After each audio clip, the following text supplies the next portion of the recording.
a lot of hope to the people, to the patients who are going to be getting a lot of organs from him.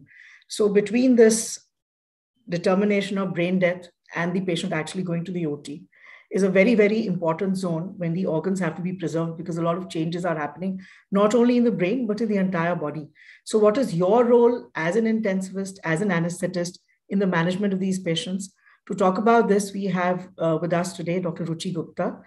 Dr. Ruchi is the professor and head Department of Anesthesia at Sri Guru Ramdas Institute of Medical Sciences and Research, Amritsar. And she has a lot of passion in pain medicine, regional anesthesia, pediatric management, and airway management, and has a lot of national and international publications to her credit. Today, she's going to be focusing on the management of the brain dead patient for organ donation. Welcome, Dr. Ruchi. Can we have her talk, please, Pankaj?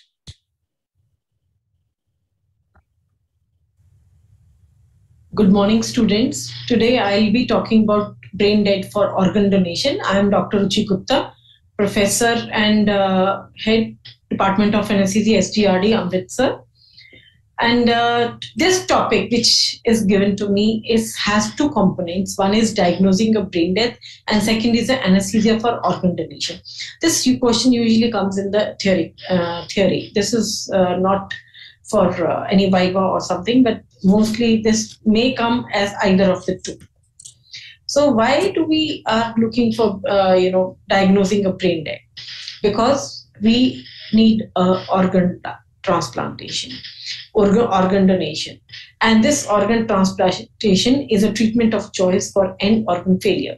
Organs sourced from living donors declared dead by cardiopulmonary criteria or by neurological criteria are the ones from where organs can be retrieved.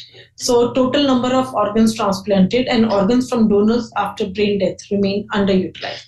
So what is the organ preservation? It's a continuum start with the optimal management of potential organ donor, and it continues during procurement and storage with the aim of increasing number of transplantable organs per donor and improving graft function after transplantation. So brain death results in dysfunction of various organ systems, and organ optimization strategy is very, very important. So what is a brain death? Brain death is a permanent and complete loss of complete loss of the human brain functions. So brain constitutes cerebrum and brainstem. The cerebrum is basically a thinking part of the brain and deals with all the cognitive abilities, whereas brainstem has a deeper, it has the deep brain structures responsible for reflexes and breathing, and it controls not only breathing, heart rate, blood pressure, and level of consciousness. So brain death involves the loss of function of both. So how is a brain death diagnosed? So neurological guidelines, ANN, says that it necessitates three clinical findings. One is irreversible coma from known cause. And then there has to be patient in persistent coma, where there is no eye movement, no verbal command, no movement to the verbal command, and response to painful stimuli is absent. The patient has no brainstem reflexes, that is no eye response to light, and there is no cough response to throat suction. And the patients cannot breathe without assistance. There is complete apnea. There is no breathing for 10 minutes without ventilatory ventilation. What are the common causes of death? Brain death. So brain injury, head trauma, bleeding in the brain due to intracerebral bleeds or aneurysmal ruptures, stroke, cardiac arrest when there is a loss of blood flow to brain after heart stops. So what are the factors responsible needs to be assessed before we say that patient is brain dead? So the normal core temperature has to be there. Normally these patients are hypothermic, and they should not be, no sedating and paralyzing drugs which has been used because they interfere with the assessment of coma.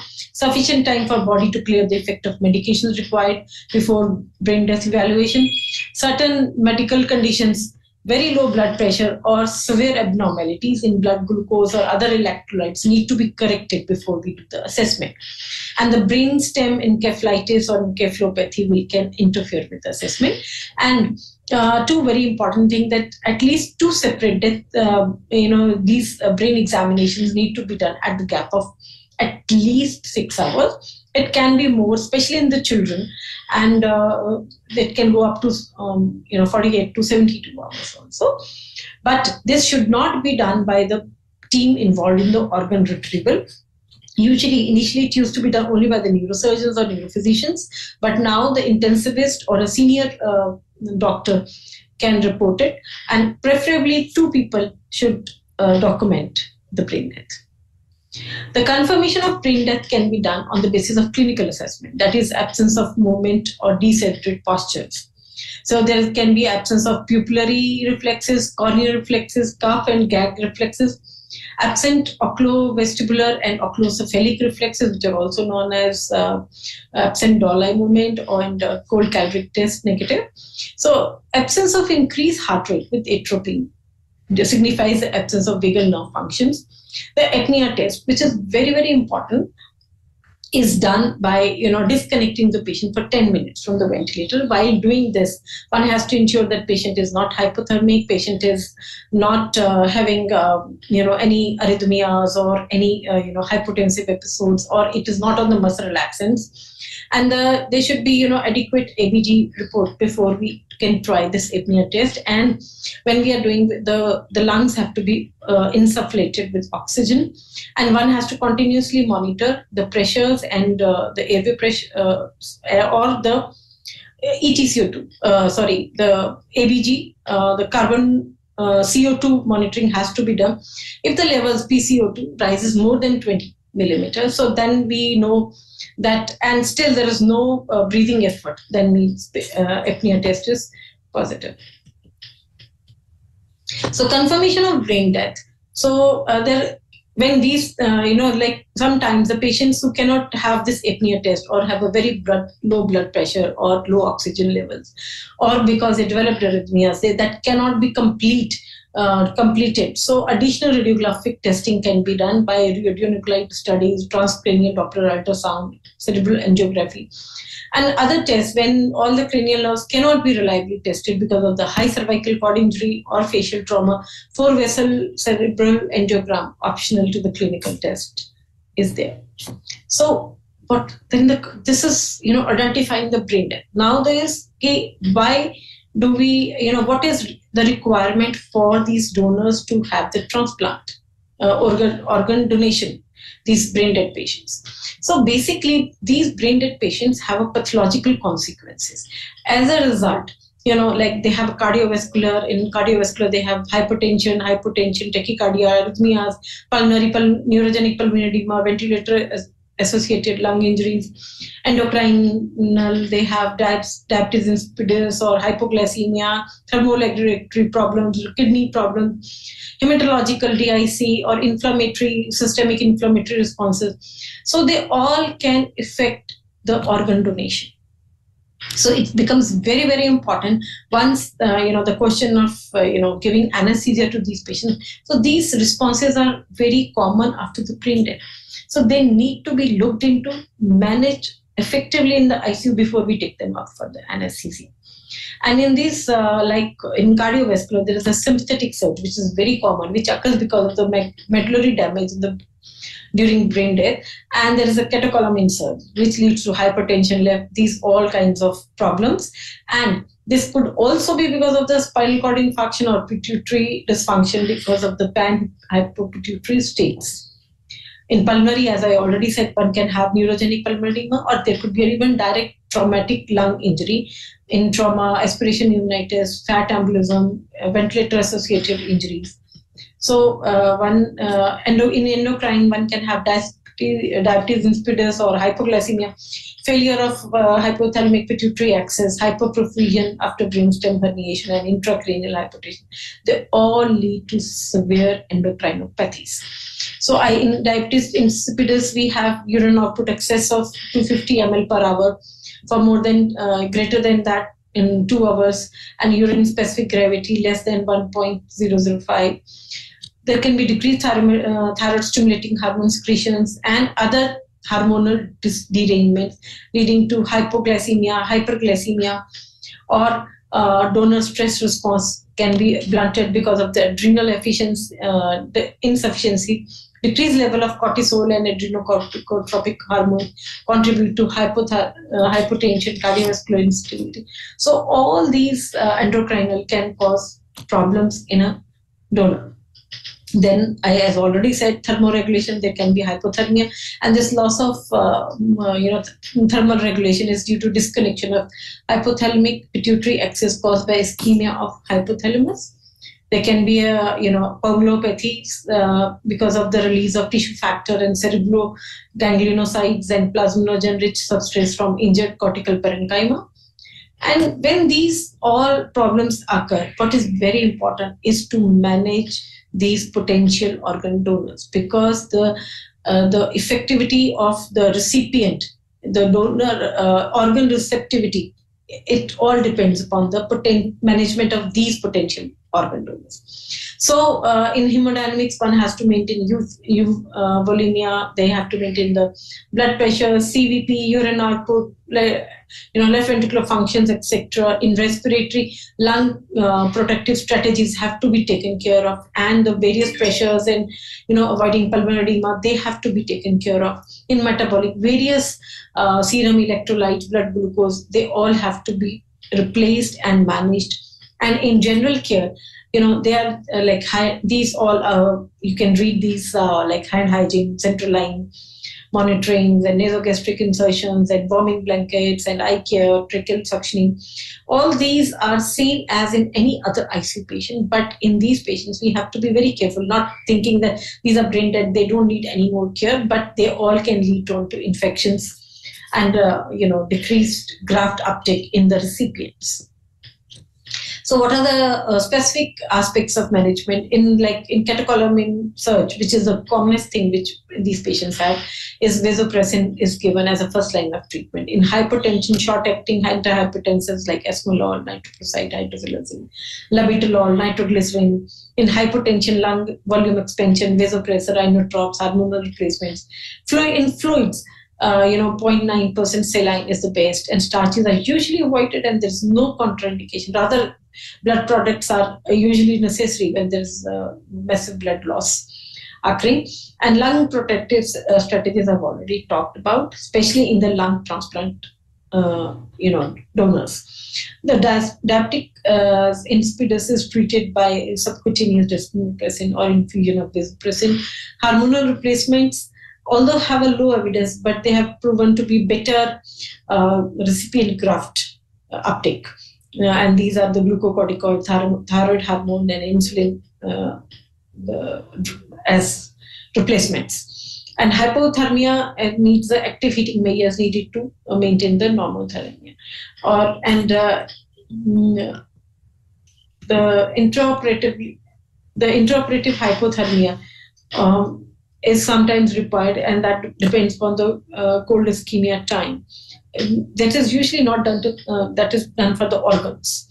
In ethical issues, explaining brain death to the family members is difficult because patients can see the patients are warm, the monitors are showing vital signs, and they are not able to accept very easily. But and they always have this doubt that because of the unethical transplant, there's a shortage in the organ donors. There is the unethical practices going around in transplant surgeries, and the patients agree to donate due to ignorance, economic compulsion, or sometimes even they are exploited. So they always doubt that whether our patient is really dead or they are just trying to make him look like that. But we must know the legal aspects. There is a central laws and then there's state laws. So on these organ donations, we have to be aware of not only the central laws but each individual states where we are working. Absolute contraindication for organ donation. So various diseases, illnesses, meningitis, and infections, and viral infections, and malignancy, and organ damage, rabies. These are the absolute contraindication. And how much time should we wait? That is very important. 48 hours from of the autonomic storm occurs to cardiac function recovery. But they say that it should finish, preferably it should finish within 30 hours after brainstem death, because the more time we wait, so sometimes the relatives change their mind, or sometimes there occurs a cardiac arrest and organ damage occurs, infections occur. So it's always preferred to do it within 30 hours. Transporting these patients to operating theatre at the same level of care has to continue from ICU to the operating tables. But when we are transferring, we must ensure that we should give neuromuscular blocking agent, because these patients show some erratic, the movement of the arms, limbs, because of this spinal level reflexes, which remains. And the family members may be allowed to say final goodbye. And then in these patient investigations, in addition to this all common normal investigation, one should look for serological testing, arterial blood gases, infection screening, and additional tests for multi-organ donors like echocardiography and bronchoscopy for lung transplant and heart transplant. Anesthesia in these two is, like one would say, why do we need anesthesia? We are not actually giving these to give anesthesia as such. They do not feel pain on their butt. They have this reflex motor activity whenever the retrieval operations are going on. And this can be of trunk, limbs, neck. As even a small noxious, non-noxious stimulus can provoke these. And so neuromuscular agents become very important. And volatile anesthetics are not for providing anesthesia. Rather, they reduce the autonomic spinal reflex arcs, hypotension, tachycardia response to surgical stimulus. And they improve the graft function in the recipients. So like pre-oxygenating, laparotomy and sternotomy, when they're doing sternotomy, must remove the ventilator tubings so that, the saw and everything, they do not damage the lungs. And surgeons thoroughly have to visualize the organs and look for any malignancy or any other undiagnosed disease. So after initial dissection, rapid ligation of blood vessels is done. And, heparin is given with thoracic aorta, abdominal aorta before they are cannulated. The significant blood loss may occur at this stage, and organs are removed in order of their, cold ischemia tolerance time, which is like heart is removed first, lungs, liver, small bowel, pancreas. And now these days, even the limbs are being transplanted. Like in Amrita, in Kochi, there was a bilateral hand transplant done. So large fluid shifts and hemodynamic changes can occur. Associated spinal-mediated hypertension, tachycardia. So volatile agents and opioids, if at all, are required not for analgesia, but mainly for avoiding these reflexes. Cardiac arrhythmias need to be corrected by various electrolyte replacements, antiarrhythmics, internal DC shock may be required, and IV infusion pumps and rapid infusers may be required because of the lot of losses, and blood products should be confirmed before the start of the surgery. Antibiotics and steroids may be required. Monitoring is that which as I already told you, could continue from ICU to operating room, and large bore IV cannulas are required. But for cardiac retrieval, additional transducers and things are required. And in lung retrieval, the respiratory parameter need to be monitored. So what is organ-preserving cardiopulmonary resuscitation? It is the use of CPR in arrested cardiac arrest to preserve organ for transplant rather than to revive the patient. So organ-preserving CPR in brain-dead organ are done to save the organ that would otherwise be lost, and aggressive procedures. But one has to be very careful when this is being done. It can cause physical damage to the organs, to the patient, and breaking of the ribs and causing injury to the heart or the lungs, or if done in front of the relatives, it can cause psychological trauma to them. So the take-home message is, one should confirm the presence of prerequisite before assessing the brain death. And and there should be standardized protocol for determining the brain death in different health institutions based on the ANN guidelines, and proper and precise documentation of physical examination, apnea tests, ancillary tests can be done to diagnose the brain death. Physician with sufficient expertise should assess brain death. Families should be engaged in the process of brain death determination through effective and continuous communication. Lastly, one should be aware of the ethical and legal considerations involving the organ donations. Thank you so much. Thank you so much, Dr. Ruchi. Very, very lucidly covered and very comprehensively covered. It's a very vast topic because now this is become almost a specialized field now. And for you to give a bird's eye overview in a span of 25 minutes, very, very creditable. And I think, as ma'am said, that as a question, as a theory question, you have everything that you need to write in the answer. Ma'am has given you everything. And otherwise, a beautiful overview. If any of you is interested in becoming a transplant anesthetist, this should give you enough stimulus to consider it as a super specialty branch after you've passed your examinations. There are no questions in the chat box at this point of time, ma'am. Probably we could wait till the end if something comes. Thank you so much. But like I wanted to say, in theory, like as an examiner, sometimes the theory answer question paper goes to different examiners, right. And some examiners are not aware of that anesthesia is required when the residents write, because we have experienced all these kind of things during our tenure. Then the examiner feels that they have not written enough. So I think they should give explanation along with it. That becomes very, very important, that they should write why we are giving a muscle relaxant, why we are giving inhalation, why we are giving opioid. So that way, because it's a 10 marks question, so the examiner exactly knows what the student wants to say. Right. Absolutely. And yeah, you're focused on, talking about neuromuscular relaxants. You specifically focused on that during your and the care. And, like it becomes very easy. Just don't have to mug up the things. Remember, right. ICU things have to be continued till the organ retrieval. Then the drugs, what we need to give, monitoring continues that. So that way, in case somebody has not read it and has heard this lecture, they will sail through. They will sail through. Thank you so much, Ruchi ma'am. No questions at this point of time, but would you like to wait till the end? Something might crop up. Or if you want to leave, No. The thing is that I'll be there because I have to go to my hospital. Okay. So I'll be there on this session. So in case somebody next lecture can start, but in case at the end of the session there is some question, I'll be available. Thank you so much. Thank you so much for being with us today. Okay. Our next speaker today is our very own Dr. Amit Kohli. Amit is again going to be talking about a very, very important topic, management of traumatic brain injury. There are various aspects of, and you as anesthetists are involved at every stage, whether it is emergency management or taking the patient to the OT for a brain surgery or for an extra cranial problem, and then again back in the ICU. So a lot of breadth for you to cover, Amit. He's a wonderful speaker. It's always a pleasure to listen to Dr. Amit. He's an associate professor at Maulana Azad Medical College and has an amazing number of publications to his credit. He's also presently the GC member of ISA Delhi and the Delhi coordinator of the ISA National Task Force on COVID. He was very, very actively involved. And I remember for Prant, we also used to, look up to him for solutions during the COVID, Editor of the book. That's why all that experience comes